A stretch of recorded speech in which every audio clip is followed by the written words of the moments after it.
And welcome back to Matter of Facts Podcast. I'm here. I am horribly unprepared. I had a last minute thing pop up, and it was only by the grace of my co host that I managed to show up just barely on time.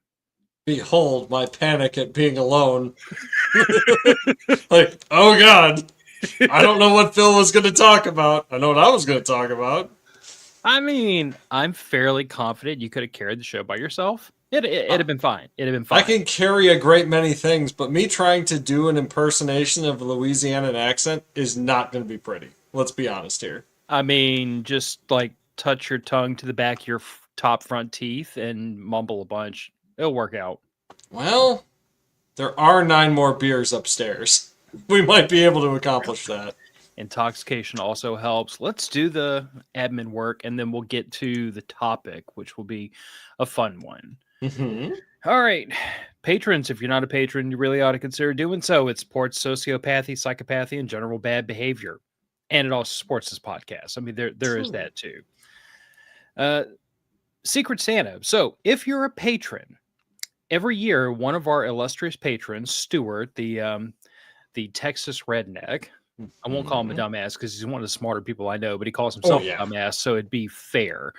But he runs the Secret Santa for the patron group. If you're a patron and you have not already opted in, you should consider it. Nick has totally started a freaking arms race in the Secret Santa every year because he has a lathe and machining tools at his house. I'm currently cutting trunnion pins for the cannon. A literal arms race, a tiny arms race, but a literal miniature arms race. Well, it's in the Lord's caliber, so it's not that miniature of an arms race. Yes, well, I'm just going to keep inciting you until you upsize one of those to 12 gauge.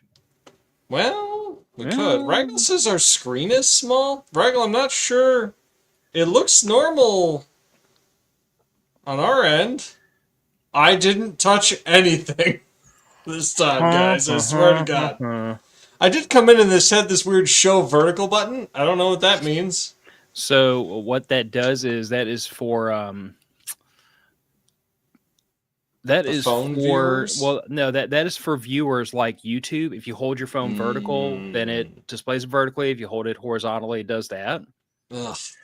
But you know, if it I use the recommended settings because this literally just became a thing recently, but if it's screwed up, then we won't do that again. That's interesting. You know what's interesting? When I hit show vertical, your volume doubles. That's odd. So if there's weird things in the show audio, that might be my bad. I mean, it might just be, I would say beta testing, but this wasn't a beta test type of thing. And StreamYard might have some vertical. Yeah, so Raggle Fraggle. Yeah, if you're holding your phone vertically watching the stream, then turn it horizontally, and that should square things back away. And if not, I'll adjust settings on our end next time. I've not noticed YouTube changing that, but all right. It was in the setup. You wouldn't have seen it because it was all what I did. All right, it's the back end work that you take care of. Yeah, that's important work. Anyway, if you're a patron, Secret Santa, if you don't want to be involved in the Secret Santa, just ignore all this bull crap. If you want to support a small business and the podcast, merch at the Southern Gals, the link is in the show description. You will be directly supporting a young man who just bought his daughter, I have it on good faith, a rifle and a 4-wheeler. And that is purely because he works his butt off, not because he's making that kind of money off of shirts and koozies. And honestly, his daughter, adorable. Can't wait to see pictures of her out at the range. I've met her in person. She is 10 times as precocious as you're imagining she is. Apparently we have 2 streams going on YouTube? I don't know, but I can tell you that whatever setting I did to cause this will not happen again next time. We're going to figure this one out, guys. We're doing it live. Unfortunately, I don't think it's anything I can fool with on the fly. There's this, I'm pretty sure those settings are only available prior to us putting the stream out. Though that does explain why when I said good evening to Raggle earlier, it gave me 2 comments instead of 1. Yeah, and probably why Dr. Scary Guy is giving 2 comments as well. Interesting. Anyway. Huh. Well, we're learning. Yeah. Cypress Survivalist. So this weekend was the Cypress Survivalist family camping trip.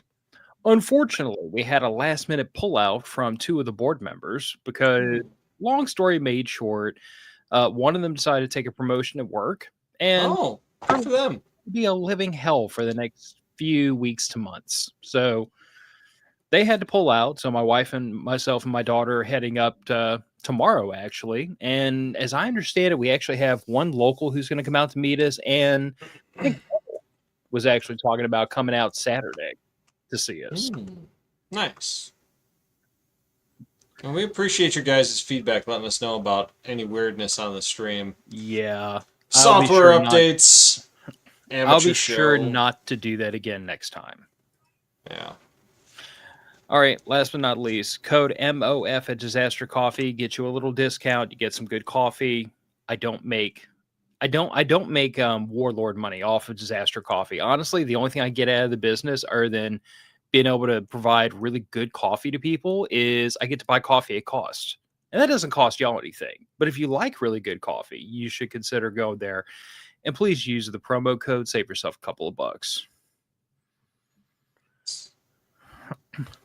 Yeah, here we go. Oh, this stream is vertical like a cell phone. The other is landscape. So maybe I think I understand it now.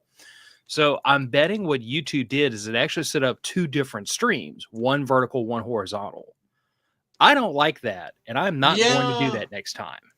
I'm not sure there's anything we can do without ending and restarting everything, which may dick around with the recording and make Phil's life harder. We're not going to do that because I have to get this sewed up and punted out the door tonight because we're going out of town tomorrow. So file that under live and learn.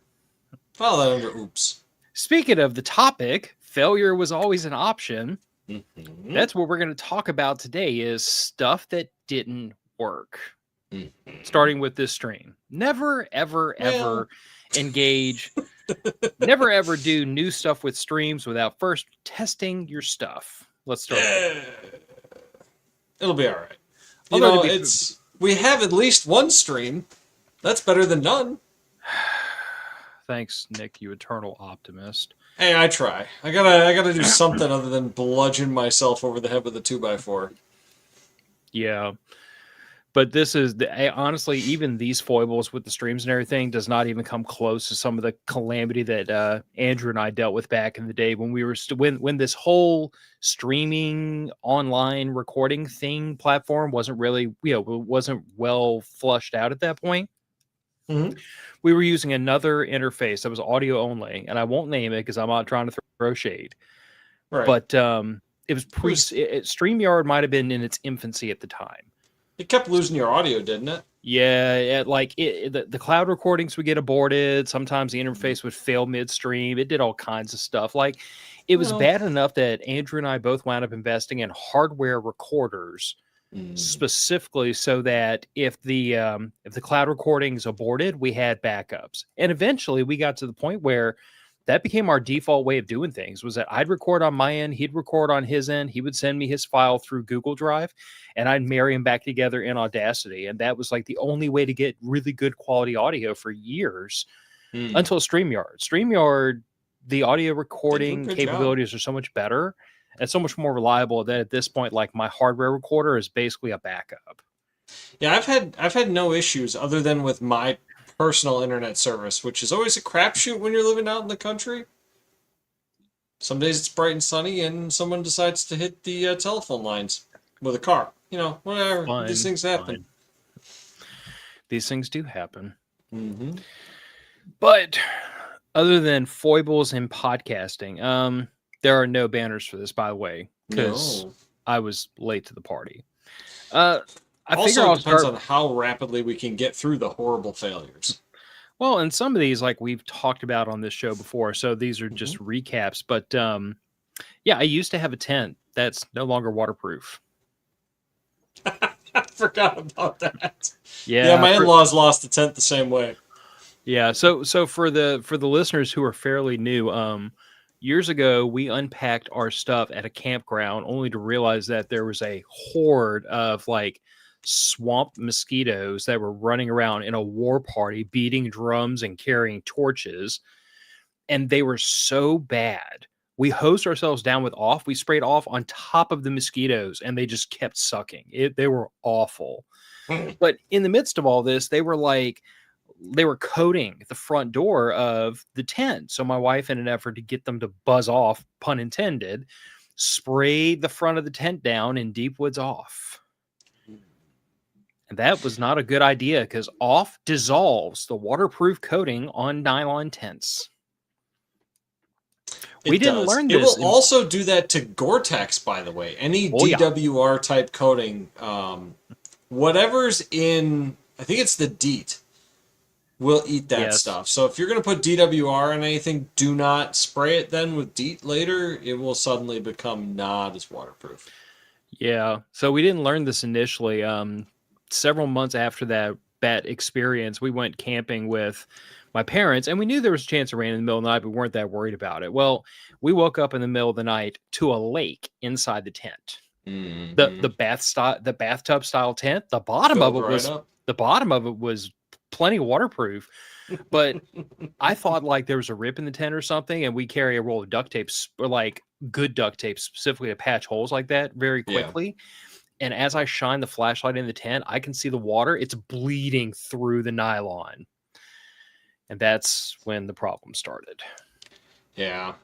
Speaking of camping, Phil, are you familiar with the cell phone battery banks with the Wii solar panel on the back side of them? That little like 1x2-inch jobber? I'm familiar with the ones that don't work. Yeah, they don't. They don't at all. And that was what I was going to bring up. I bought one of those back in the day because we were going to go camping with a bunch of friends. Because when I was in Boy Scouts, cell phones, not really a thing. But after college, got back into camping and all that, and I thought, it'd be nice to be able to keep my cell phone charged, just for whatever reason. Well, at the time, that little battery pack would charge my cell phone twice. So I thought, great, it's got a little solar panel on it, I'll just leave it out on the picnic table in the bright sun, middle of summer around here. It's probably going to get about 6 to 8 hours worth of sun. Thought, all right, maybe it'll give it another charge. I can get through my 3 or 4 days. And then no, that thing might have given itself enough to overwhelm the parasitic discharge from just the weather. So what I ended up replacing it with was one of these by Goal Zero Solar. These do work great, and if you notice. Kind of hard to see because of the glare. Each panel is about 6 times the size of that stupid little solar panel on the back of the battery bank. This sucker, it has been heavily abused and is not as efficient as it once was because solar panels do degrade over time. They do. This thing here in about 2 hours will charge up a cell phone. And that's what, about a 40 or 60 watt panel? You know, this is a Nomad 7. I want to say it's got it back here.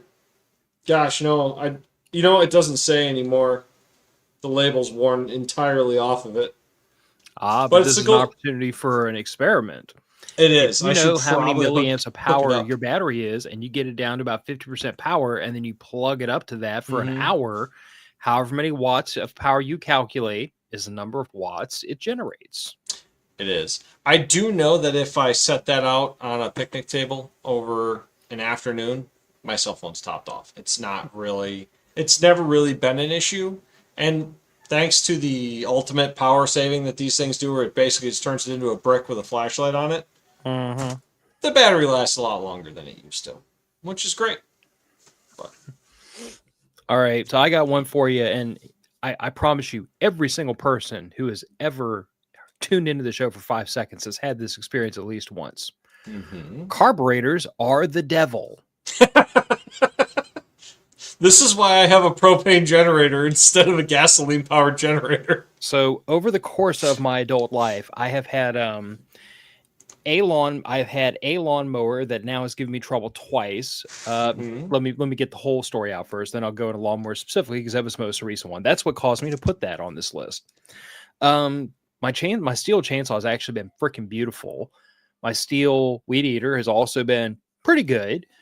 The carburetor on my generator went tits up during Hurricane Ida, and we limped it through, and I've since replaced it. It's much better now, and I have a whole spare carburetor just in case. But most recently, so earlier in the cutting season, I had an issue one day where my lawnmower was like loping and surging and being stupid. So I pulled off the air filter housing and, got it running, put a squirt of carb cleaner or two in its throat. And that seemed to sort it out. It got its mind right. I was like, okay, a little bit of bad gas or something, poured it out, refilled it, put it up for a couple of weeks because it's actually, the grass hasn't been growing super fast. So we're getting to the end of the cutting season. And my wife asked me, could you please mow the lawn one more time? So I pulled it out, and it was a bastard to start, first of all. And then when I finally did get started, it was loping and it was surging, doing all kinds of dumb stuff. Carb cleaner wouldn't clean it out, wouldn't fix it. I fooled with it for a bit here and there, couldn't get it to behave itself. So I assume you tried resetting the jets. Don't beat me to the punchline. So I got frustrated. I put it in the shade, came inside, cooled off for a little bit, thought to myself, I'm like, I could just order a new carburetor. It'll take a week or so to get here, whatever. But then I thought to myself, I'm like, it's already broke. It's not like breaking it more is going to appreciably alter the problem. I have to order parts for it regardless. So what the hell? So I literally yanked the carburetor off, disassemble that bastard on my workbench, clean the crap out of it, put it all back together, put it back on the lawnmower, had to pull it about 10 or 11, 12 times to get the carb bowl refilled. And that when I finally pulled it and it started chugging and popping, it purred like a kitten. I have no earthly idea what I fixed. Everything in the carburetor, everything that was supposed to pass fuel, passed carb cleaner just fine. Nothing looked broken. The needle looked perfect on it. I cannot figure out what on earth I did other than I blew a lot of carb cleaner through all the little holes and orifices, and I pulled the jet out in the emulsion tube.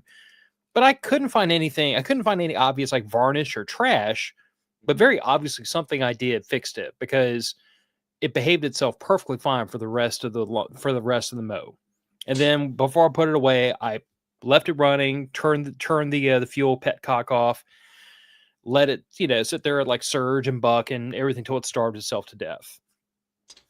But carburetors are the devil. I hate them. I have been fooling with carburetors for years. I do not like carburetors. They're simple. They're easy to work on, but I freaking hate them.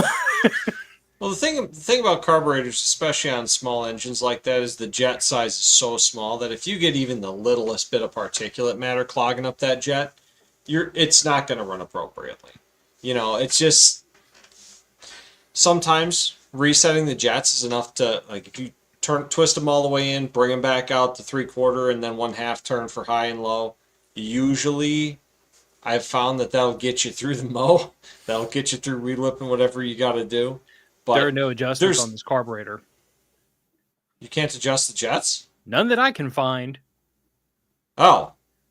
I unscrewed the jet and the emulsion tube fell out. But there's no screwdriver tuning on this thing. It's literally just a jet with a hole in the middle. Okay. Well, I would buy a new carburetor if I were you, because if those jets get washed out, then you're screwed. I mean, all I did was I pulled a spare. I probably need to buy a spare to just be on the safe side, but I think Jeff is right. Sometimes the machine god just needs a sacrifice of sweat or blood. And I didn't usually both. I didn't bleed on it. So there is that. No, that's good. But yeah, carburetors are the freaking devil. And there's somebody out there who's like, I love carburetors. And you can love them. I can't stand the stupid things. Well, there's to be fair to carburetors and people. I don't want to be fair. I hate carburetors. Carbureted cars. There's a difference between small engine carburetors and large engine carburetors. That large engine carburetors do not suffer the same issues as often as the smaller versions. I understand. But I hate them all. My first car was fuel injected. I've been messing with fuel injected cars and EFI my entire like teenage all through adulthood. You know when I started messing with carburetors? When I was working out on flight lines and all of our tugs had carburetors. Of course, they shit the bed exactly when you needed them.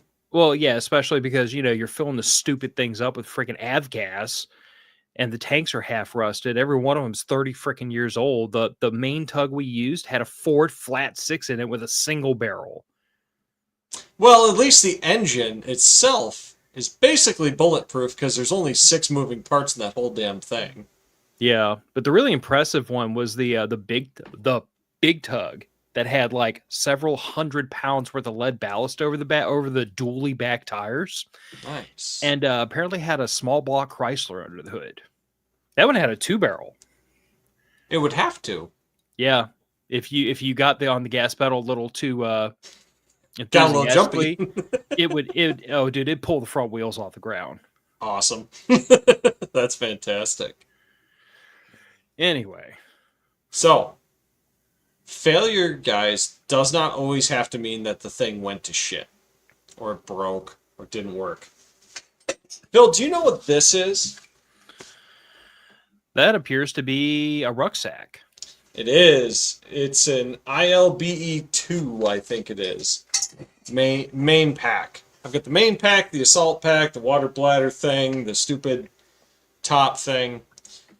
If you guys are not familiar with military backpacks very much, they are heavier than they ever possibly should be.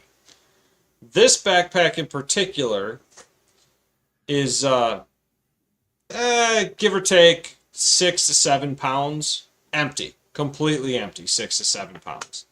For reference, a modern construction, semi-modern construction, like a Kelty Red Wing, so like a bottom of the barrel, mid-range hiking backpack, 50 liter, is about 3.5 pounds. So the damn thing weighs twice as much empty as a reasonably comparable modern hiking style backpack. This thing has never broken, not once. I've not had to sew anything on it. I've not had to replace any buckles. But good God, is it heavy? Well, it's private proof. That weighs more. You'd like to think it would be, but I've known a couple of those. I used to be one. Right?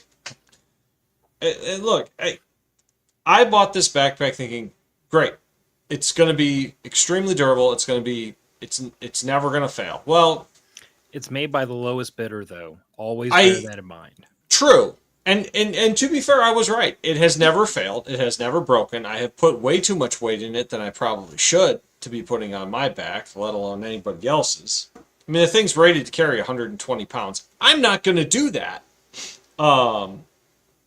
But hiking with this thing is an absolute bastard compared to modern hiking packs. And this is one of the things that I see a little bit, especially on Reddit, bug out bags that people make. It's either going to be a Rush 72, it's going to be an old Alice pack with the shitty old straps. Ooh, I've got one of those back there. Oh, grab it. We can illustrate a point. Or it's going to be like one of these newer infantry fighting systems, the Malice packs, something like that. The things are ungodly heavy and ungodly overbuilt. Now, one thing I do love about the Alice packs is, without the frame, they're phenomenally useful. There's basically nothing that can go wrong with them, but the straps on Alice packs are horrible, uncomfortable with any kind of load in them. They're not a standout feature, but I have to say, like, I haven't had bad experiences with a medium Alice pack. Mm-hmm. I mean, I'm literally going to fill that up with camping stuff probably this evening or tomorrow. So, I would say for a day pack, around the camp pack, light hiking, medium Alice is fine. Large Alice with the frame, number one, that frame is terrible. Yes. It's way too heavy for what it does. There are so many better materials than stamped aluminum anymore. Kidney belt, for anyone that's bigger than a stick figure, does not wrap around your kidneys. The padding is not great. In defense of the Alice pack, though, like, you have to bear in mind what the vintage of that pack is. Oh, I agree. Like, This pack suffers some of the same problems. I mean, it doesn't suffer the problem of the padding being insufficient. I mean, Jesus Christ, look at this stuff. It's just, it's way more than is going to be required or comfortable. Can't argue that. It's two similar problems, I guess, in that you can get far better for the money. Like, I think right now, this pack that I picked up here, I think a medium Alice is like $60. This pack here is like $260. You can walk into REI right now and buy I think my Gregory's 40 liter? A 40 liter Gregory for like $200. That's, I mean, 2 pounds, 11 ounces. If we twist Rebel's arm hard enough, we might see Phoenix's one day. I mean, I will continue to twist that arm because I want to test that pack. It looks like a fantastic, like, truck bag. I am all for bullying the hell out of him. Okay, we will bully him to do more capitalism. Rebel, I will pay you more money. Actually, you're asking for disclosure. Like, we've had him on the show twice. You know, like, I very shamelessly pushed his friggin' pre-order real hard because I like his products and I believe in the guy. I talk to him like I talk to him like twice a week. Nice. He's a good dude. Yeah, I mean, like, not even like, oh, well, big podcaster, promote gear, bullshit, but like, dude, we just bull crap about stuff. Like, he'll post a meme and I think it's hilarious, and I don't know, he's a normal guy. And I relate to him because, like, he reminds me so much of me 10, 15 years ago, you know, like when I was fresh out of the military, about the same age he is. Like I said, I talk to him all the time just because he's hilarious. Oh, yeah, he's absolutely hilarious. Jeff brings up a point. Gregory's aren't designed to go over armor, though. That's true. Fair. How many of you get home plans involve you wearing hard armor? Nope. Does not. Period. End discussion. Right. Because if I have to flat walk 50 miles to you know, get home, and by the way, my get home plan if I'm at work involves walking 45 to 50 miles and walking across a 10 plus mile long bridge, which I will be doing at night. Mm-hmm. So it's one of those things where it's like, yeah, hard armor is a 0% chance non-starter. I'm going to be light and I'm going to be conserving energy, and I'm not going to be packing extra weight on my body. Not happening. And you know, Jeff does bring a good point. If you do want to use a pack with armor, you need a pack that is designed to work with armor. But I'm willing to bet I can get that Gregory pack to work over my armor. I will try that out if I have time this weekend, and I'll let you guys know next week if I was able to get that to work out. Yeah, I mean, test it, see what happens. I mean, it's probably not going to be ideal, but you know what? Neither is this over armor. So I've got two, and they kind of relate to each other. So I'm going to try to do them back to back. They're both radio related. Good. Let's go. So when I very, very first built,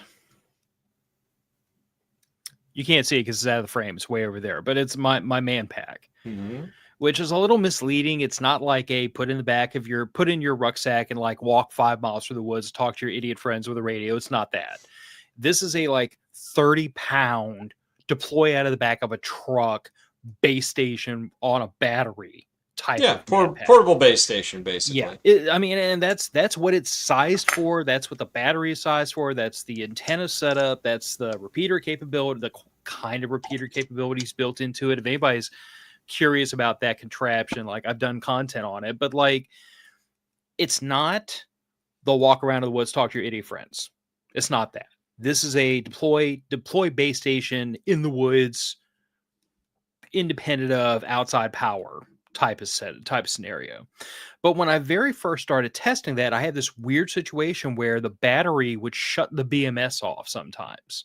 And initially I thought, despite the fact that the BMS is rated for X amount of power and my radio should be pulling much less than that, I thought maybe I was hitting like a current limitation and the BMS was just freaking out because of the sudden oncome of power, and it was shutting the BMS off. And I determined through testing the BMS was definitely turning itself off, because like if you checked power at the battery leads when the radio wouldn't power up, the battery leads were reading 0 volts.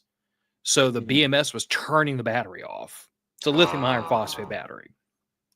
They are a little more particular.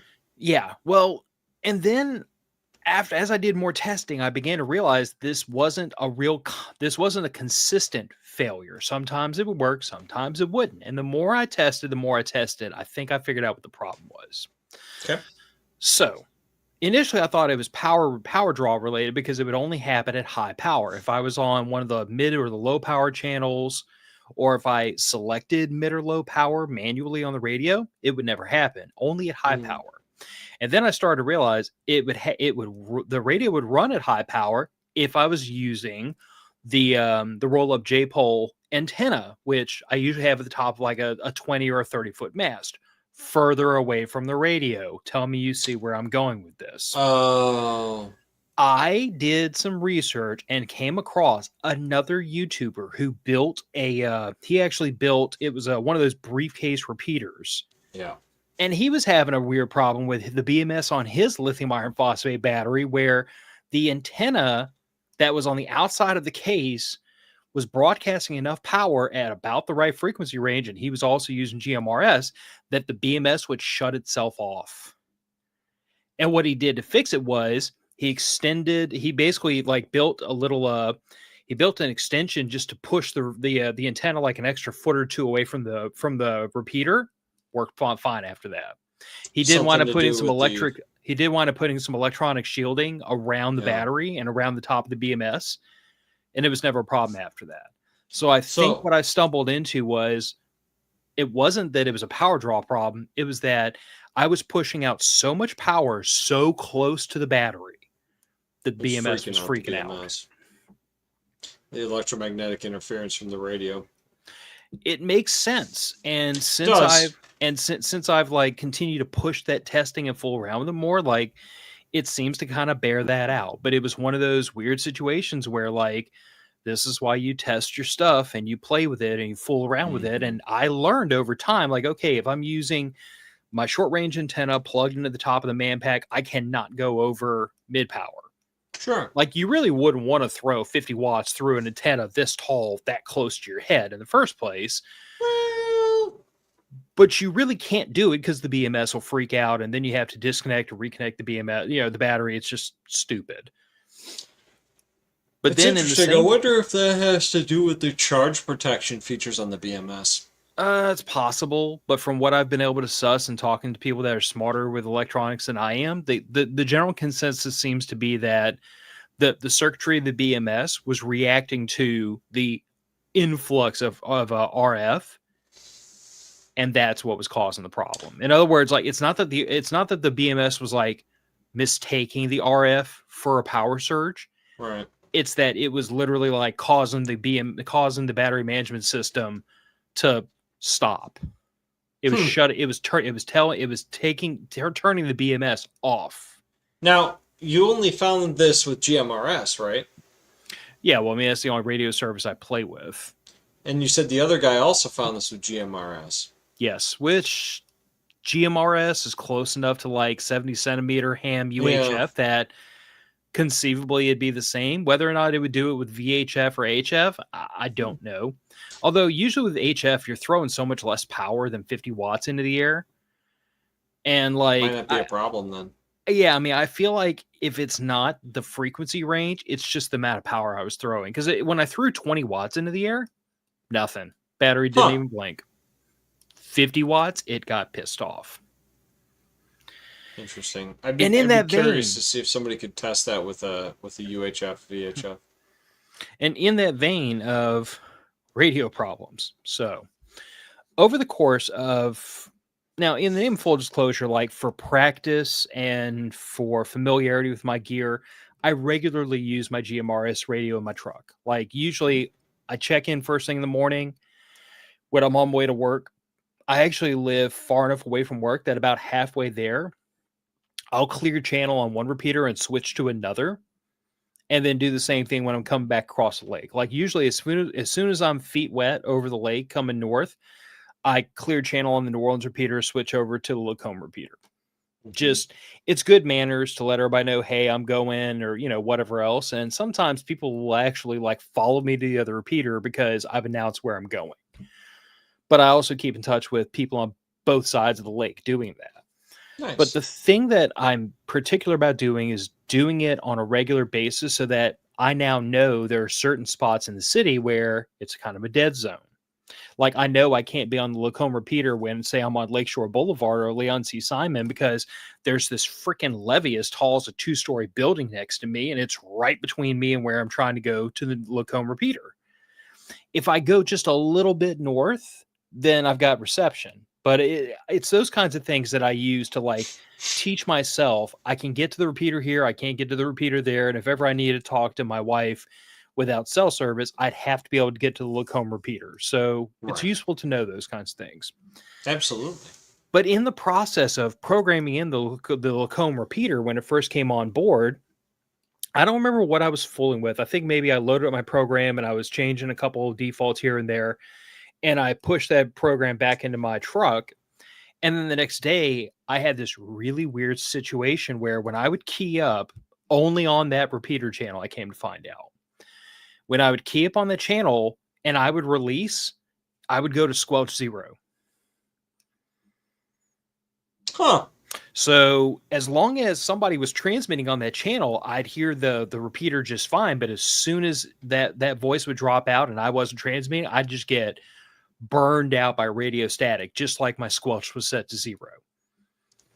Huh. Or like, if you're familiar with the terminology, like if you have a monitor button that temporarily sets your squelch 0, it was like somebody was holding down the monitor button on my radio. That's weird. It was only that repeater channel. Well, you wouldn't know that without trying it. The New Orleans repeater was going just fine. I actually switched to repeater channels 15 through 22, which don't have, they don't have any tones or anything set on them. They're just dummy, like they're just your stock defaults. Right. It was working fine on those. It worked fine on Simplex. And the weird part was that if I started off on the Lacombe repeater and it started doing that, and I hit channel up, channel down to go back to the channel, it would reset. My squelch settings would come back. Did you ever figure out what caused that? Oh, yes, I did. So apparently, buried in the settings that you can only access with a computer, by the way, there is a little tick box, or it's a little window, and I'm trying to think of exactly what it was. It basically dictated what the squelch was keyed to. So it's supposed to be set to the tone, so that the tone of that repeater is taken into account. But I had it on some other setting, just screwed something up, so that when I would key up, it would access the repeater. But when I would drop, it was leaving the channel wide open without the squelch.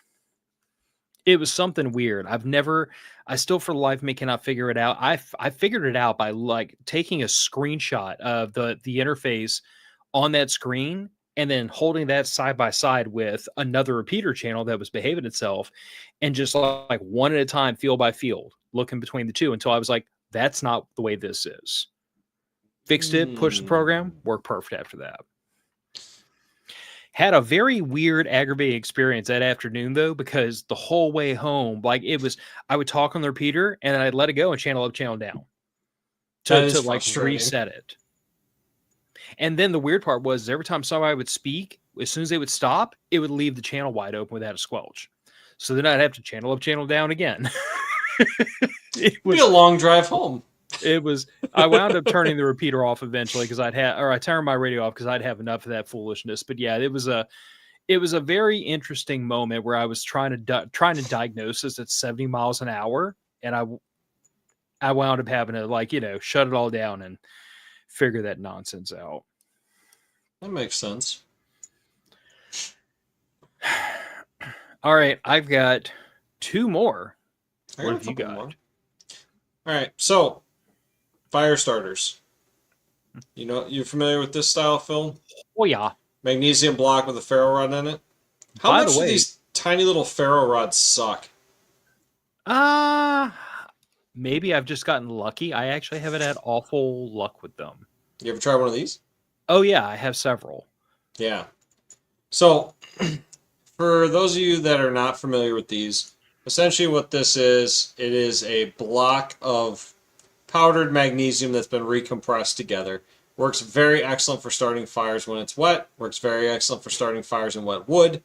Magnesium burns incredibly hot, and it's fairly easy to get to ignite with a ferro rod.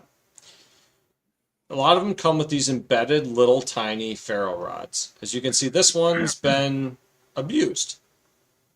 There's very little of it left on top of the magnesium anymore, and I've used almost none of the magnesium on here. Yeah. For about the same price, you can get one of these ferro rods. They're about 3/8 of an inch diameter. They're, 3.5, 4 inches long, depending on what you get. You can get them even bigger than this. I like this size because you can take like an old Leatherman pouch or something like that and throw your magnesium block in with one of these. And then you've got your magnesium and you've got a better ferro rod. Those little tiny ferro rods don't throw sparks quite as well as the larger ferro rods.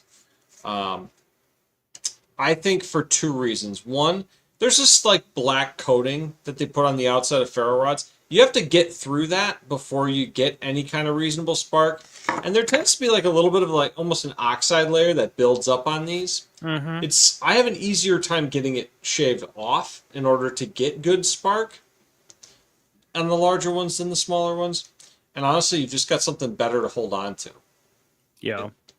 It's not that these things are bad per se. It's that for the same price, you can get just the block of magnesium ones without the ferro rod, and you can get the bigger, better ferro rod. I do have to say, the one thing I usually recommend, first of all, I love the magnesium blocks because They're there have been fantastic. times where I've had those nice big 3/8 inch ferro rods and I can get a shower of sparks going, but I have the hardest time getting it to land, especially down here in Southeast Louisiana where Everything's wet. I hate to say it that way, but like, 'cause it sounds like a cop out, but literally like the wrong time of year, you're going to have a hell of a time finding dry anything. That's true. And the nice thing about magnesium is when magnesium's wet, it still burns. It burns just as hot, just as easily. But I was gonna pass along something that guy I used to know that he ran a survival school actually over on the East Coast. I haven't talked to him in a couple of years, but he used to teach primitive survival skills, including a fire starting class, and he would go through like your bow drill, and he'd end up teaching people ferro rods because everybody wanted to try it once. And at the end of the class, he made everyone like pick your favorite method: bow drill, rubbing sticks together, whatever. Make a bird's nest, get a fire going. And then he said every time he did that, it was a 95% failure rate. Yep. Because like it's your first day learning most of this stuff and it takes practice. And then after almost everyone failed, he'd come by and drop a big lighter in their hand and said, light that fire. And that was his ultimate sage wisdom, was knowing how to light a fire without, a lighter or a torch or something is a really useful skill. But having a freaking big lighter in the woods is only smart. The only thing I don't like about Bic lighters is they tend to lock themselves up just sitting around. I agree with you. This is why I prefer cigar torches. They also have the benefit of being able to light cigars. They do. Butane lighters in general, piezoelectric lighters, the Bic lighters are cheap and disposable for a reason. They're built out of cheap disposable materials. They leak fuel pretty much all the time whenever they're in something's hitting that button and letting a little bit of fuel out. I'm not sure what makes their ferro striker different than these big thick ferro rods, other than they are smaller and more fine, but they seem to jam up with pretty decent regularity. I find that when that happens, sometimes you can free them by either rotating them backwards. Yeah, you can sometimes. Or go find like a rock or a piece of concrete or something. Whacked. And you don't want to hit it really, really hard, but like whack the actual spark wheel on that rock. Like just, it's almost like they corrode together. Yeah. I mean, it's something like that, but I mean, the thing I like about that is that if you have that magnesium block, you get yourself a little pile of magnesium shavings, you hit it with that cigar torch lighter, it's going to flare up immediately. Oh, absolutely. Ferro rods are nice, but I'm a cigar smoker. I always have a torch with me out in the woods. I like to keep ferro rod and the magnesium block. I keep storm matches, and then I'll keep a lighter. Because I think I've only encountered one time where storm matches were not able to get a fire going for me, and that was in a fairly severe snowstorm. No, this is not the Follically Challenge channel, you jerk. And Nick didn't I'm even... only partially bald. Well, Nick didn't even say anything, but... Shaved your head. Yeah, so after years of... after years of slowly going bald, I finally decided, like, okay, time's enough. Because, like, I'm reaching a point where, like, my wife and I, we've kept my hair short over the years. But I'm reaching a point where, like, within a week of a fresh haircut, the bald spot is just glaring because the rest of the hair starts to grow in. I could get away with it when my hair was thin, but it was still there. But now it's just, it was time to just shave it all off, be done with it. And no, Stuart, we are not starting over. We're talking about screwing up, which you could go back and rewind this and listen to it and cackle wildly because we're talking about all the things we've screwed up over the years. Raggle, I do have a Zippo. I have found that damn thing is pretty much always evaporated out of fuel anytime I go to use it. Pretty much every time. I like them because they're fun to fiddle with. Fantastic. I really like butane lighters. Butane lighters have been fantastic for me. They don't seem to... The quality butane lighters don't seem to parasitically leak fuel like Zippos or Bics. Yeah, they cost a little bit more, but whereas I tend to find my Bic lighters at least once a year have gone bad. I've yet to have one of my halfway decent butane lighters go bad, just sitting there. Yeah, I will say that, like, I keep my butane lighter for lighting cigars, but like you can get I have a butane insert for your Zippo. All right, you can, but personally, I have Bics. Anything that takes a flame, I have a Bic like stashed down in the kit with it. I got a couple of Bics in a Ziploc bag with my camp stove. I got a pair of the mini Bics in the case with my MSR pocket rocket because it doesn't include a lighter or a striker or anything with it. Yeah.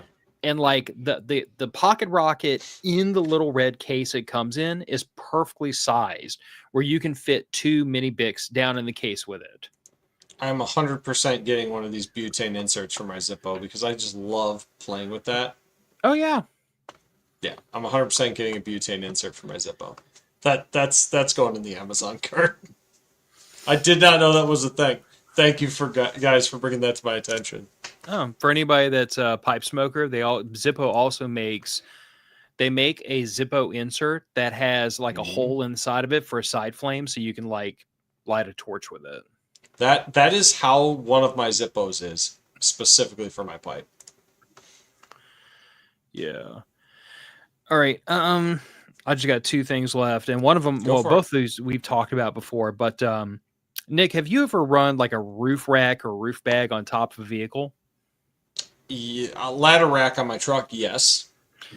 Okay, ladder rack, not going to illustrate this point. So no, but I've always had trucks, so it's either been in the bed or slung under the roof rack. So it makes sense to you that trucks have the aerodynamics of a tool shed, right? Yes. Okay. You know the only thing you can do to make the aerodynamics of a pickup truck worse than they already are? Toss random shit on your roof. Toss random shit on the roof. Unfortunately, when you're trying to go camping over, for like several days with a family of 3, I'm reaching a point where like if I'm going out for just like this weekend, like we're going to be out like 2 nights. Yeah. Who cares? I just won't pack as heavy. But if we're going out for like a week, like the MOF camping trip, I really need some stuff. Yeah, I really do need, especially with like tent, with sleeping bags, with cots, with all the glamping stuff that comes along with it. I mean, we're still in tents, but we're really making tent mahal at this point. Yeah, it's easy to run into that. But I run a roof bag sometimes on top of a roof rack. Now, the first time I really did this over a distance, on the way up to the campsite, I was really industrious. I packed the roof bag strategically and I hoisted everything down nice and tight. And I wanted to minimize, wind noise. So I got this thing packed down just perfect. It was nice and tight. And I think my the truck totally unloaded, naked roof, makes about 19 miles per gallon on the interstate. Sounds about right. I was doing 18 with the roof rack on. Okay. And 16 to 17. Closer to 17 with the roof bag on. Because most of the roof bag was down behind the wind deflector of the roof rack. On the way home, however, it was raining when we had to pack up, so I was not packing with the same level of care. I was kind of like, throw the bag open, stuff shit inside of it, hurry up before it filled up with water, that type of scenario. Did not take the time to press all the air out and get strapped down super tight. I mean, it was secure, right. And I had ratchet straps over the top of it to make sure it stayed put, but I didn't pack it with near the same level of care because I was in a hurry and the rain was getting worse. And on the way home that afternoon, remember I said 17 miles per gallon on the way up there? I was making 14 all the way home. That's notable. Because the roof bag was no longer tucked down nice and tight behind the wind deflector. It was billowing up above the wind deflector, and all the loose fabric was buffeting around, which was very evident based on the wind noise. Sure, definitely. Didn't come off the roof rack. Didn't cause any problems. Just except for probably increasing the gas consumption by like 15%. Yeah, I mean, if you want to know how you make a Toyota Tacoma make the same gas mileage as a Toyota Tundra, that's a good way to do it. It's kind of funny. My Ram 1500 now gets 20 miles to the gallon now that I got a tonneau cover on my bed. Dude, I'm telling you, like putting the soft topper on my truck. Putting the soft topper on my truck didn't help the fuel economy, but it didn't hurt it a bit. But the fact that I can pack that bed like literally up to even with the top of the cab now, and I don't have to run the roof rack sometimes. Yeah. Like nowadays, even if I've got 600-700 pounds in the bed of the truck, right, loaded up heavy for a camping trip, like heavy enough that I have helper springs on the back of the truck now. I mean, yeah, the truck might get 18 miles per gallon. Nice, but 1 mile per gallon difference hauling 2 adults, a teenager, and 600 pounds. I don't feel like that's bad. No, that's really not bad at all. I mean, a lot of the issue with pickups is the gear ratio and the aerodynamics of the vehicle. The weight is not usually an issue until you're getting pretty high up there in weight. But aerodynamics of a tool shed. Yeah, pretty much. But you know what? It hauls all of the things. And that's why I bought a truck. I didn't buy a truck for aerodynamic efficiency. If I wanted that, I would have bought a sports car. Let's just say that I'm not going to make a camping trip with the three of us and our stuff in a Toyota Corolla. Matter of fact, the very last camping trip we made in my old Mazda 3 hatchback. Oh, right before I got the pretty truck. Impressive. Piper was in a car seat. The back seat was filled up to the roof right next to her. The entire hatch was filled up to the roof. You couldn't see out of the back of the car. Gillian had stuff on the floorboards under her feet. Like we to the gills. We pretty well. And this was before, this is when we were sleeping on the floor of the tent in sleeping bags. This was before the cots and the IceCo. I can't remember if we had the Jackery or not. I don't think so. So needless to say, we carry a lot more stuff now. But yeah, I actually pulled into prepper camp that first year or two in the Mazda, but I made that trip by myself. So I'm pretty low maintenance when I'm by myself. Yeah. I mean, I have found that if me and a buddy are going camping, me and another guy, a lot more limited supplies than bringing a wife along with. I would assume bringing a kid along with would be even more because, well, the kids, they need the things. Well, I mean, I have two women in my life. One's just 13 and the other one's my age. But they both require some special care and handling. That's true. That's true. But yeah, got to throw Stewart's thing in here. 10 miles per gallon towing or not. That is actually the one thing that's been interesting to me. Having two friends of ours with Toyota Tundras with the 5.7 V8 is that they both told me that they make the exact same fuel economy loaded down and empty. That's one thing I've noticed with my Ram 1500 as well. I've got the 5.7 Hemi. It doesn't seem to notice however much weight I put in the bed. Now, pulling a trailer with like an old Cutlass Caprice on the trailer, yeah, that cratered my fuel economy. That cratered it bad. But you know, my grandfather had for many years had a 3/4 ton Chevy 2500 with the, I think it's the 8.1 in it. That thing, 11 miles to the gallon.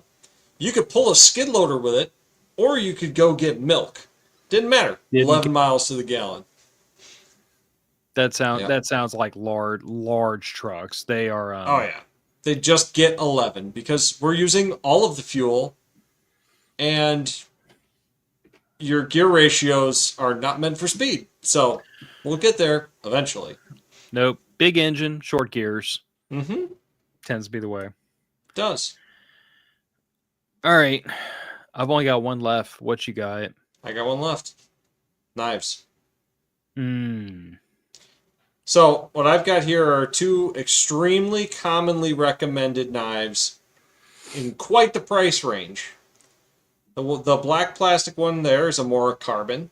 Phenomenal knife, especially for the money. My God, phenomenal knife for the money. The one in the leather sheath, you can see the little Benchmade logo on there. That's like a $240 Benchmade. I have no idea what model it is because I've used it so much that the labeling that may have been on there at one point is gone. Thing you'll notice about the Benchmade knife, full tang knife, very beefy tang on that knife. Mm-hmm. The Mora, much narrower blade, significantly narrower, probably about half the tang width. The Mora is a full tang knife, or at least a semi-full tang knife, I think they consider it. It's not one of the rat tail knives.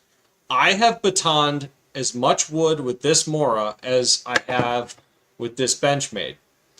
The only difference I have noticed performance-wise between these two, this is more comfortable in my hand. It just fits my hand better.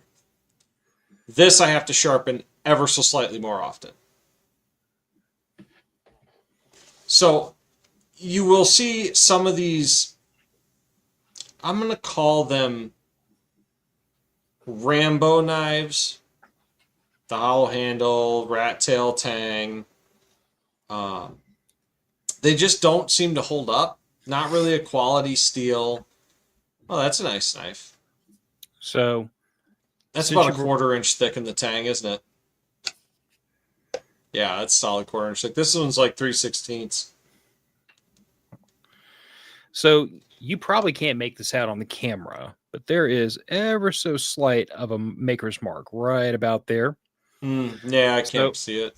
A friend of the show years and years ago, Matt Kritzberg, he makes knives for a fee, but you know, it's kind of his woosah time in the garage. Mm-hmm. And my wife smooth talked him into making this for me for Christmas years ago because I was trying to sell him on the idea of I wanted a modern Bowie knife. Yeah. And I wanted a Bowie knife, but I wanted it like, you know, a modern take on it. And I talked to Matt about it and told him, like, look, like, you know, full house Bowie knife is a gigantic, damn near a bastard sword. I wanted something a little smaller and handier, beefy, something you could use for camp chores. You could baton with it. You could do whatever you wanted. Small enough, but beefy enough to use for pretty much anything. Like the one knife you put on your hip and you take out into the woods. Honestly, that's this one for me. I've skinned with it. I've filleted fish with it. I've baton wood with it. Honestly, can do the same thing with this Mora Carbon. Yeah, this one's 01 tool steel. This one, let's see, the Benchmade is it holds an edge, but it takes S30. it takes some effort to sharpen this thing. Yeah, that's the same. That's the other thing I've noticed with the Benchmade. It's kind of a bear to get it to sharpen. The carbon steel knives, they do sharpen better, but even taking pretty good care of this one, you might be able to see it. It gets corrosion on it crazy easily. Mm-hmm. But see, let's see what we got here. Jeff says Opinel number 8 for everything on the ranch. Great folding pocket knife. Cutco's outdoor knives. Did not know they made outdoor knives. My parents still have a set of Cutco knives they bought when I was like 10. So if their outdoor knives are, and they're still sharp. If their outdoor knives are anywhere near as good as their kitchen knives, I might have to try one. But man, I bought one of these Moras when I was getting back into camping and backpacking. This Mora carbon. I think my wife's got a Mora stainless in her backpack. She doesn't use her knives as hard as I do. But gosh, man, I've had this thing since I was like 20. And aside from a little bit of corrosion, and it's definitely a thinner blade than it was, it's been fantastic. But everybody talks up Moras, and they're right to. But I have had some of the other cheaper knives fail on me. I've had them break at the tang. I've had the handles go to shit on me. Especially some of these polymer handles. Phil, have you ever noticed that? The oil from your hands makes that polymer almost fall apart on some of the cheaper knives. I actually don't think I have a knife with a polymer. Oh, really? Well, I mean that one's got G10 scales on it. Right. That's a polymer. Yeah, but this is like a, I don't know how to describe it. It's not a rubber. It's not really squishy, but man, in wet conditions, this thing doesn't slip in your hand at all. That's cool. It's almost like it wants to stick to your skin. It's fantastic. All right, last one of my more recent foibles. So recently, my dad and I took on a project to overhaul my one of my younger brother's wedding presents. He was given an AR, his first AR, by a friend of his. G10 is cloth and epoxy, not polymer. I'll go with that. Yeah, I don't know. I thought it was some kind of polymer based composite, but man. But in any case, so I tore the AR apart, wanted to figure out what was inside of it. Came to realize it was a Palmetto State Armory, like from tip to butt. So that wasn't a knock against it. Wasn't a bad thing. It wasn't a good thing. It was just I know quality firearm. I know what it is now. It's not some random. There's a couple of torque specs I would have checked. It's not somebody's garage special that I have to be really concerned about. Yeah. It should be a known quantity. Put it that way. And when Dad and I think we put a rear sight on it because it came with like the front sight post and block, but no rear sights at all. So we put a rear flip up sight on it. Got some mags, got some ammo. I want to say I tried to swing Dad into getting a sling. I don't remember if he did or not. I mean, you know how I feel about slings on rifles. But anyway. Slings are required equipment on rifles. Yeah, but neither here nor there. At the end of the day, Dad and I, we were taking this thing out. Dad wanted to get it zeroed before we gave it back to Mike. And we went out there and I brought my tools because every time I take a rifle out with me for the first time or a handgun, I bring tools. I bring hammers and punches and screwdrivers, and I bring everything I might need to tear a weapon apart if it begins to misbehave. I even brought some a can of Ballistol, my favorite all-purpose fix everything. It does tend to work pretty much on everything. You know the one thing I didn't bring with me, Nick? A goddamn cleaning kit. Whoops. Because I cleaned this thing at Dad's house, and the chamber was spotless, the barrel was spotless, the inside of the receivers were spotless. I cleaned this son of a bitch. Oh, is that the one that you popped the round apart? The very first round we went to jack into the chamber, Somehow this thing got hung up on the feed ramp, smashed the bullet down the throat of the round, burped gunpowder into the chamber and down into the receiver. And there's Phil with That one all time. the tools in the world and no cleaning kit, no chamber brush, not even a toothbrush to my name. Oops. Whoops. So the next round, I clear that. I mortar it a couple times, shake it around real good, try to get all the junk out of it. But since I was so intent on cleaning the freaking rifle before my dad brought it out there, it had this nice light sheen of ballistol all over it. So all the powder immediately turned to freaking mud in the chamber. So the next round I went to stick in there, got about 2/3 of the way in and stopped hard. That'll happen. And I had to take the tip of a knife and encourage it backwards out of the chamber. And that's when I asked my dad, please go to your truck and get a napkin or something. Because, old people have napkins in their glove boxes, thank God, because their sons are too much of a moron. I do, but we weren't in my truck. We were in my dad's. I said, I've got napkins in my truck. You never know when things are going to happen. I have napkins in my truck because I have a child. It's a thing. Right. But I am a child. Yeah. But I told my dad, go get a napkin because, I'm too much of a moron to bring a cleaning kit with a virgin rifle. Like, why would I? That just makes sense.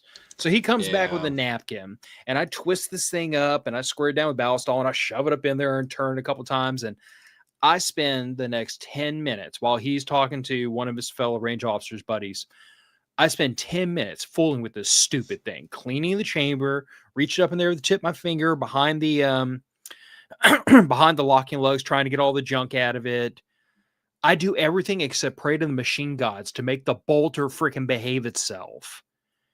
And finally, I drop the friggin' bolt and the round goes all the way into the chamber. Good. So I shoulder it, pull the trigger, and I hear click. And I'm like, oh, so I open it back up, pull the round out. It's got the tiniest little dimple on the primer. So I drop another one in the chamber, pull the trigger, and it goes bang. And from that moment forward, it's just fine. Might have been a little bit of too much oil in the firing pin. Could have been that. It could have also been the fact that the bolt was just ever so slightly out of battery. It could have been more junk wrapped around the fire control group. Who freaking knows? Yeah. But please, for the love of Christ, don't ever go to the range, especially with a brand new weapon, without a complete cleaning kit. Like, good on me for bringing tools in case I had to tear the stupid thing apart right there on the bench. But stupid me for not bringing the cleaning kit, which is what would have really saved me some aggravation.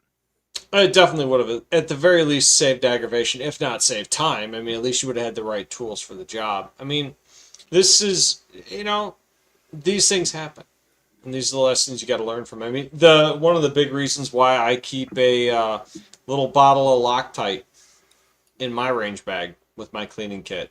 When I was at a class about 2 hours away, and for whatever ungodly reason, despite having a torque wrench and having torqued all of the things to appropriate specs and applied appropriate Loctite, my red dot kept shaking loose off the top of my receiver.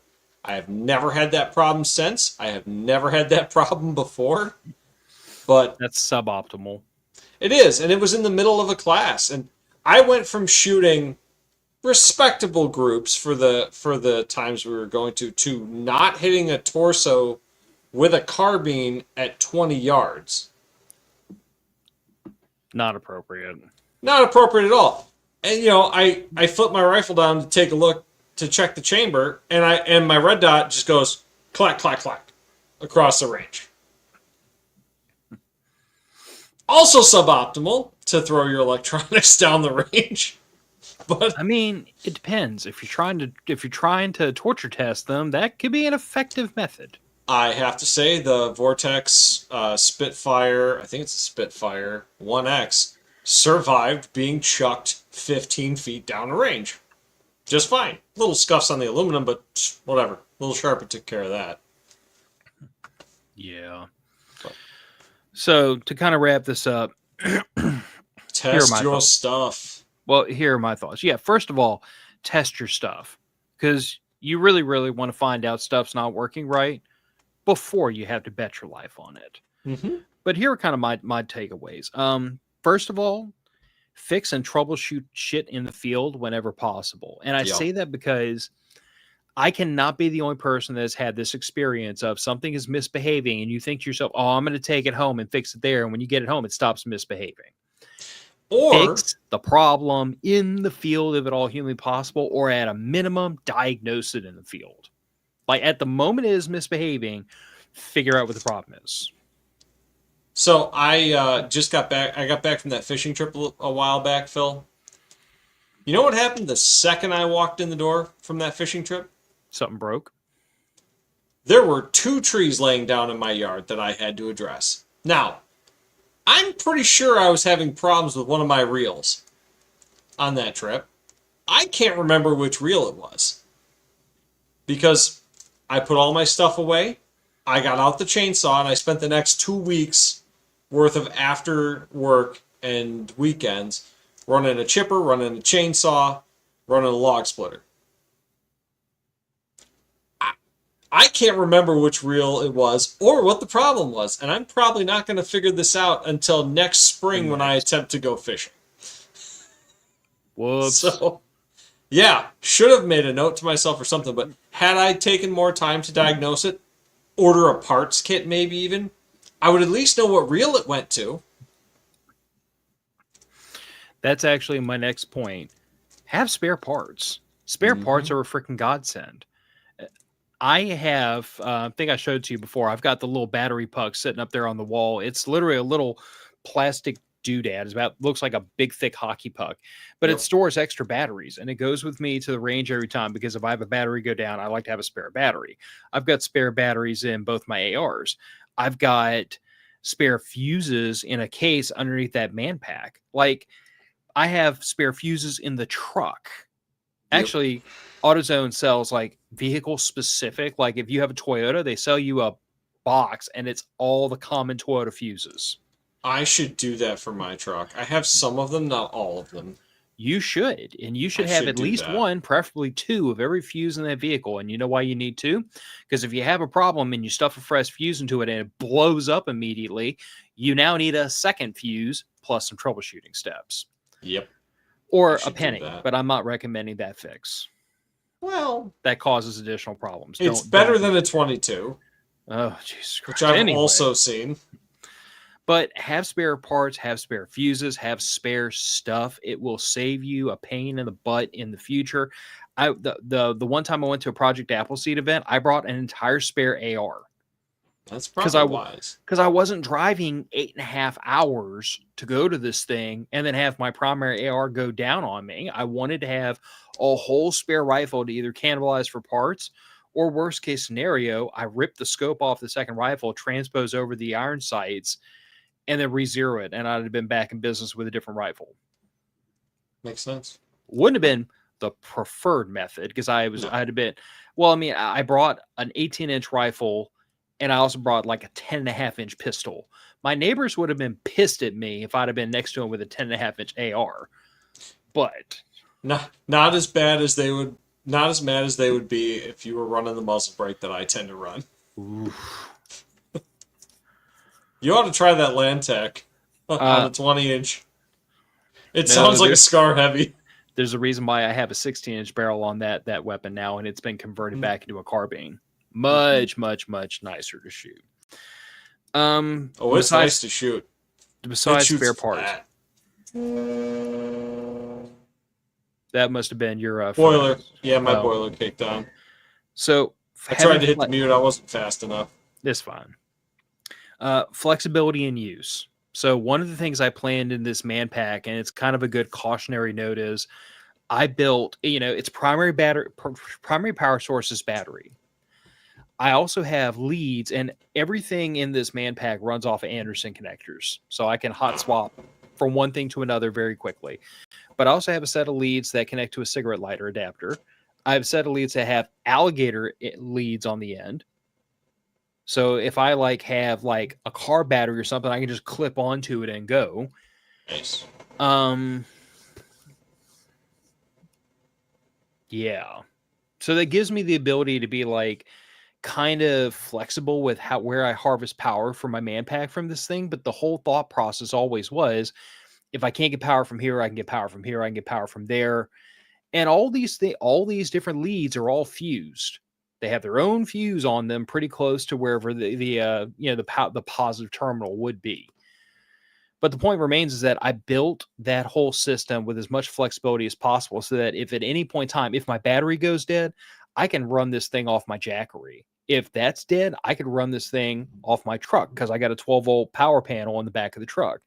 Worst come to worst, and let's say the wire burns up or something goes bad, I can literally hot lead directly onto my truck's battery. I wouldn't do that if I was going to pull a full 20 amps. Because a little bit alligator leads would get a little smoky, but I would do it at low power. The point is that I've planned for some flexibility in these.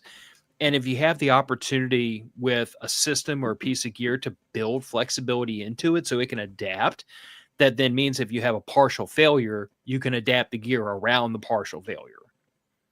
You build something too specialized, and the minute it starts misbehaving, you're kind of stuck with it. You know what I mean? Yeah, it can absolutely be a problem for sure.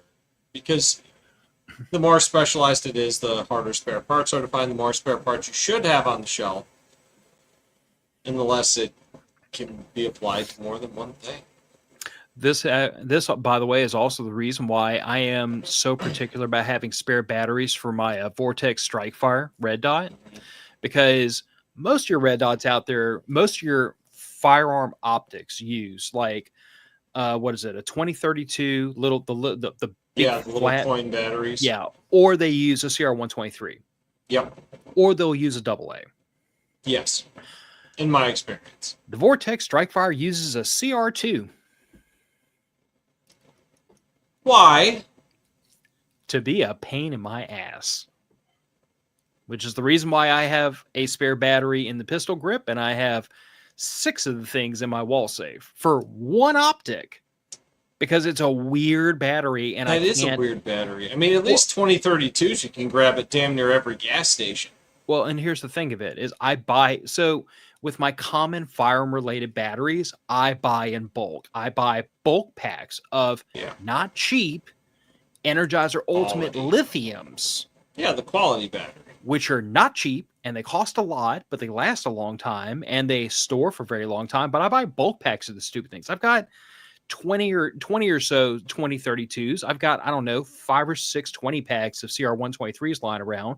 When I bought my PVS 14 because it runs on AA's, I think every time I went to the CVS is not far from my house. They stock them.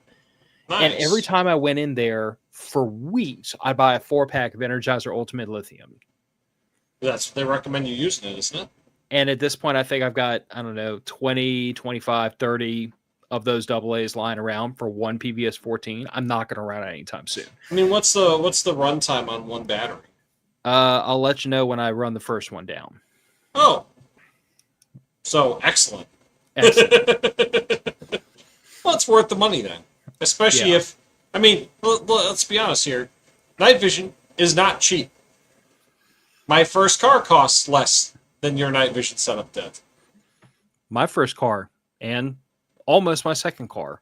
Right? I mean, it's not an inconsequential amount of money here. We're talking $3,000 or $4,000 on a lot of these. So yeah, I mean, buy a little bit higher quality battery.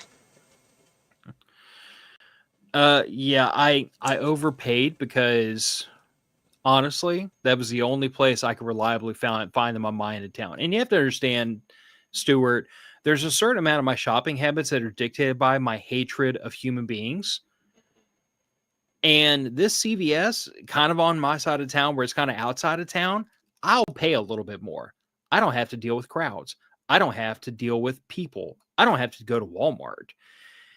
And yes, I buy in bulk online, but if I need something like right now, I go there. I mean, that makes sense. Regal asks, is it advisable to use rechargeable batteries at night vision? No. I believe the voltages are not quite the same as non-rechargeable. I don't care what anyone will tell you. do not use rechargeable batteries in a night vision system. Period. End discussion. The manufacturer and the Department of Defense all recommend Energizer Ultimate Lithiums. They have a cage code that the DoD orders those stupid things by specifically for PVS 14s. That's what the manufacturer recommends you put in them.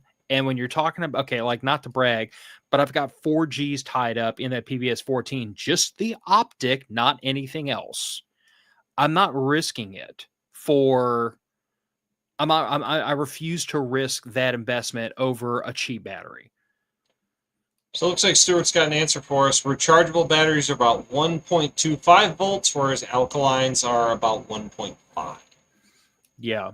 I've talked to people that have run them. I just refuse to.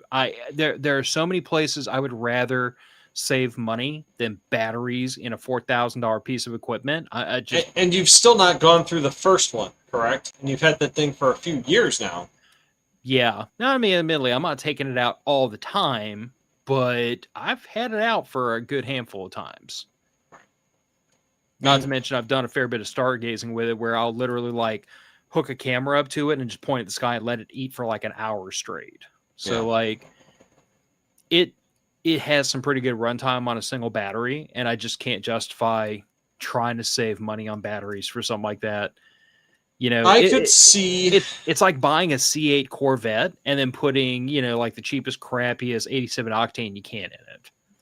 Oh, so that's actually even more significant difference than I thought. He said that AA lithiums are 1.8 volts, and the rechargeables being 1.25. That's a half a volt difference. That's pretty significant. Yeah. And understand, like, I'm not a battery snob with a lot of things, because, like, if I smoke $150 or $200 red dot, I don't care. Throw the stupid thing in the trash, get another one. It's a totally different scale of expense to replace it. Well, I mean, you and I had this conversation recently when I made the mistake of adding up everything I have in one AR. Yeah. And I realized that half the cost in this one AR-15 is just the crap to play around in the dark. Yep. That was sobering.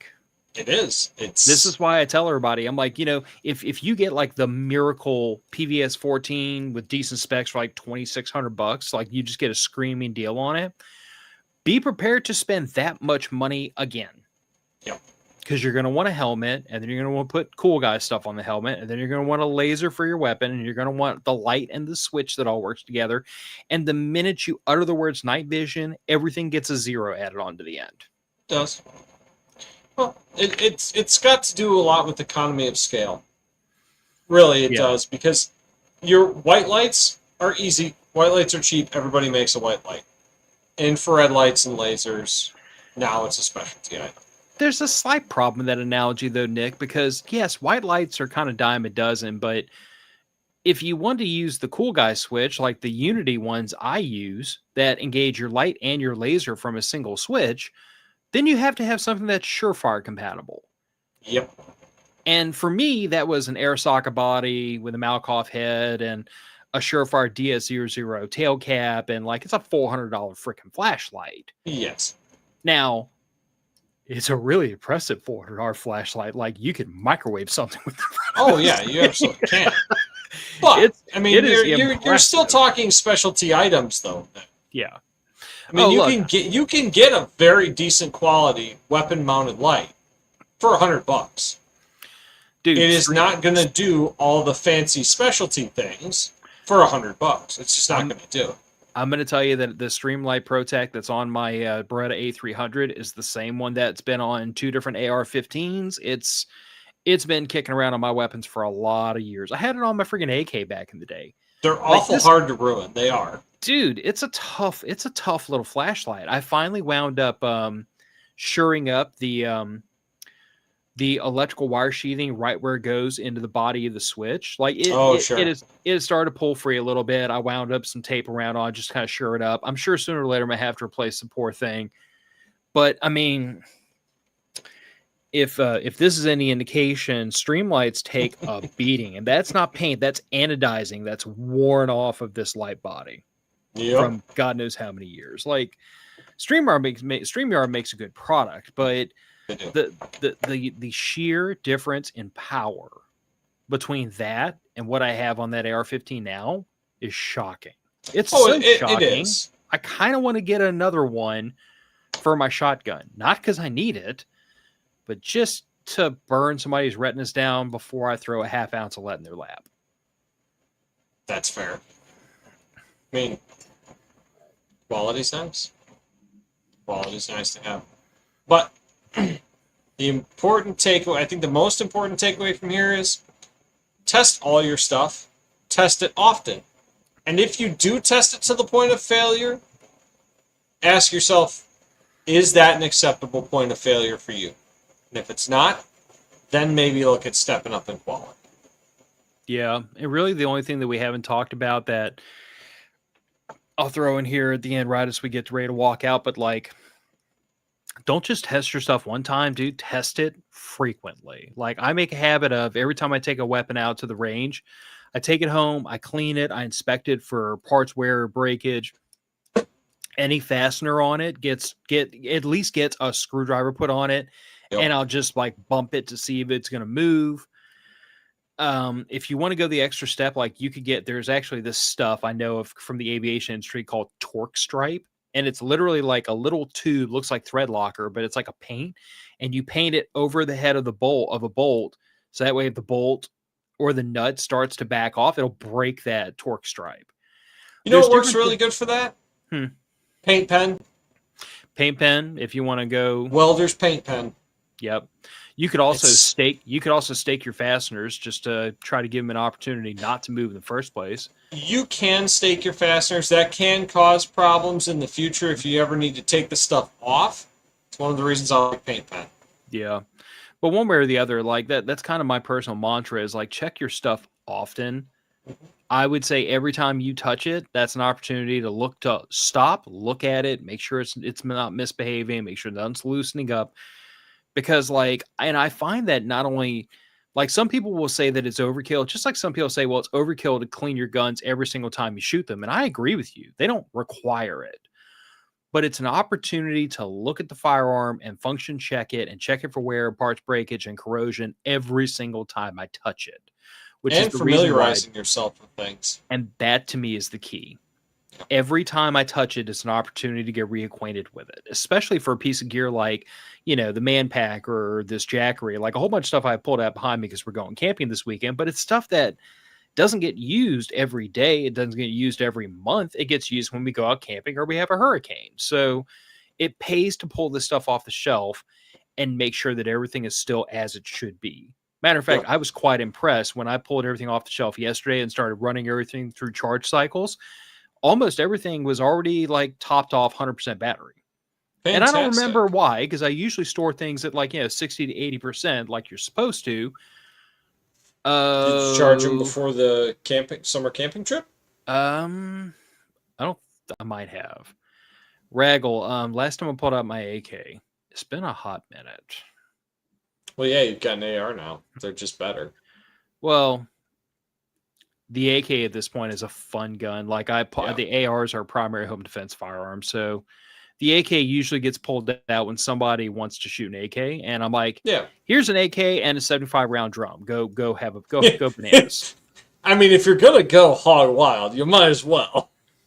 I'm going to tell you that anybody that has an AK and hasn't gone looking for an RPK drum, you are missing out on life. You really are. I had a Warsaw folder for a while that I had a 75 round drum for. It was just a lot of fun. It was a vibe, man. I mean, it was just too cool. But it was terrible. Yeah. It was god awful, unergonomical, not very accurate. Yeah. There's not really a good reason to, except that it will put a smile on your face. And that's really all it is. It makes for some cool pictures for somebody that's shooting a gun for the first time. Get a big drum mag on there, but other than that, it's just so damn heavy. Yes. All right, let's go ahead and punt this one out the door. I have to download, edit, and upload this hopefully tonight, if at all humanly possible. If not, I'll have to do it tomorrow early in the morning. Best of luck. But yeah, camping trip this weekend. Raggle said he might come out and meet us. That'll be fun. And talk to y'all in another week. Maybe we'll have some. Hopefully, we won't have mayhem on this camping trip. I'm honestly planning just to go camping and smoke cigars and drink bourbon and just chill because it's been a corker of a week at work. Well, the government's back open, so that should get worse. Almost certainly will. Took the words out of my mouth. All right. Matter of fact, it's going out the door. Bye, y'all. Take care. Stay out of trouble. Get in trouble. Get back out of trouble. Bye. Good night.